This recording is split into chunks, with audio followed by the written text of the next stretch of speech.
Traffic. It has always been an ongoing issue that the commuters and drivers face every single day, specifically in Metro Manila. Several traffic control initiatives have been done by the Metro Manila Development Authority or MMDA since their inception. But commuters and drivers keep on encountering the same problem, and it is getting worse and worse. In November 18, 2022, in collaboration with Japan International Cooperation Agency, the MMDA released their 5-year action plan on comprehensive traffic management that outlines sustainable solutions for traffic management and capacity enhancement. We are yet to see the results of this 5-year plan. Will this be more effective as we had before?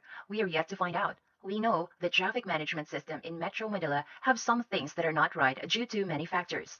In this presentation, we have identified some factors that affect efficient traffic management and what we think the different government and non-government sectors should do to resolve them. To enumerate, we have identified the following issues: inadequate people-oriented traffic management system, inadequate institutional setup, lack of technical capabilities, inefficient use of data analytics, poor network and connectivity issues. Inadequate people-oriented traffic management system. Our traffic management system currently focuses on management of vehicles, but scarcely on people who use the roads as public spaces. According to the research Move People Not Just Cars, written by Siza and team, almost all, or 99% of the 2.8 trillion road program budget was given for road construction, widening, and maintenance from 2010 to 2021. A measly 1% was budgeted to expand our road-based public transport supply and capacity.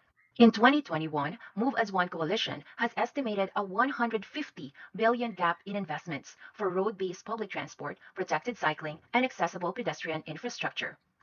Commuters who take public transport represent 70% of road users in the Philippines, but are only given 20% of road space. The remaining 80% of road space are occupied by private vehicles, comprising only 30% of the total trips.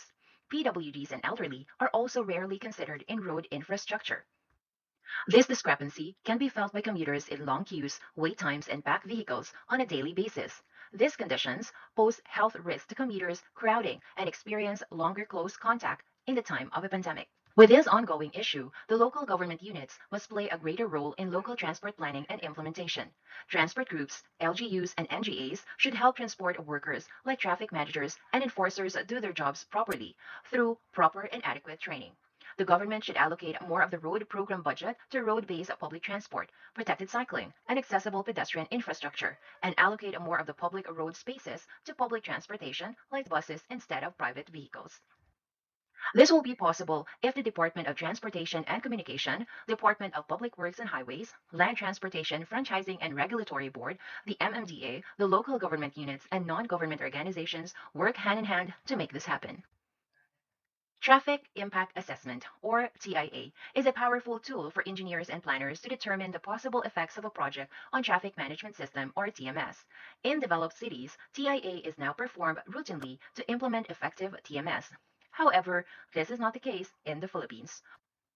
In 2005, the Maporn-Wanichan team found that the unavailability of standard process was seen as one of the obstacles in implementing TIA for TMS. For instance, the recent developments in Metro Manila were encouraged only by city growth rather than social benefits. Apparently, it only serves certain social classes, not the general public.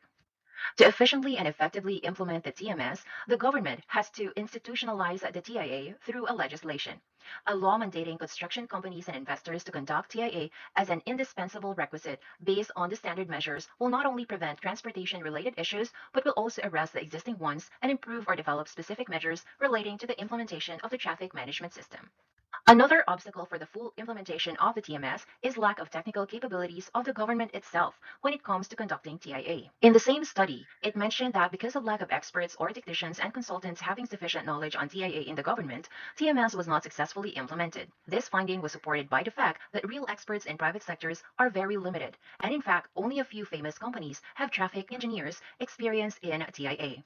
The full implementation of TMS with TIA process comes with a lot of resources requirements to capacitate the entire regulatory agency with enough knowledge, specialized trainings on traffic engineering, not to mention the technological requirements such as purchase of hardwares and softwares. Moreover, other economic issues factor in, such as the affordability of the facilities, which has direct effect to the efficiency and productivity aspects of TMS. To effectively manage the financial aspect of the TMS operation, the government may consider entering into a partnership with local or foreign companies, which are not only more technically equipped, but also technologically advanced in areas of traffic engineering and information technology. In a growing city like Manila, more and more vehicles and people move daily that add up the never ending traffic problem faced by the country. Applying data science in this kind of situation has become one of the most effective mitigation measures used by companies, organizations, and government agencies in several countries. Data about peak hours, travel times, road conditions are used to optimize traffic flows and identify areas that need interventions. In fact, in 2016, Grab and the World Bank, in collaboration with the Department of Transportation and Communication, had already launched the Open Traffic Initiative, which provides real time traffic data that can be analyzed and used by policymakers. However, only until last November 2022 that the MMDA has mentioned in their press release that the starting of the development of a comprehensive traffic management database. It seems that the traffic management agencies have not fully utilized data science in solving traffic congestion issues. Data may not be used efficiently, but we also have to consider that data may not be released to the traffic agencies real time due to poor network and connectivity issues. Solutions such as monitoring journey times and traffic cameras with automatic number plate recognitions need to continuously transfer data to main servers for processing. However, this requires a strong, reliable, stable, and fast internet connection to prevent failures in data transfer and data quality. The Philippines, however, faces challenges in setting up intelligent traffic management system due to its internet speed, which is not as good as other countries. According to the October 2022 report by SpeedTech's Global Index, an interactive monthly ranking of world internet speeds, the Philippines ranked 81st among 141 countries in terms of mobile performance. In terms of fixed internet global performance, it ranked 54th among 180 countries. The Department of Information and Communications Technology, with the help of the Department of Science and Technology, should continuously seek strategies that will help the country improve internet speeds. The problems that affect efficient traffic management system can be minimized through the collaboration with the members of the government and members of private sectors. With the continued traffic congestion, air pollution problem has been rapidly spiking in urban cities. Severe congestion causes the increase of travel time, energy usage, and transport emissions. Air pollutants are known to have a harmful effect to human health and the environment. Most of these pollutants are from the product of combustion, powered generation of motor vehicles from traffic. In 2021, air quality average of the Philippines is 3.1 times the World Health Organization's annual air quality guideline value and classified as moderate.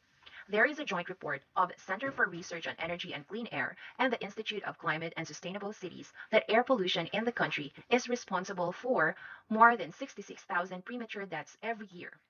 Philippines is a climate vulnerable country. Thus, these measures will be good not only for the public health but also for the environment. With an effective traffic management system, we can achieve a socially, economically, and environmentally sustainable future.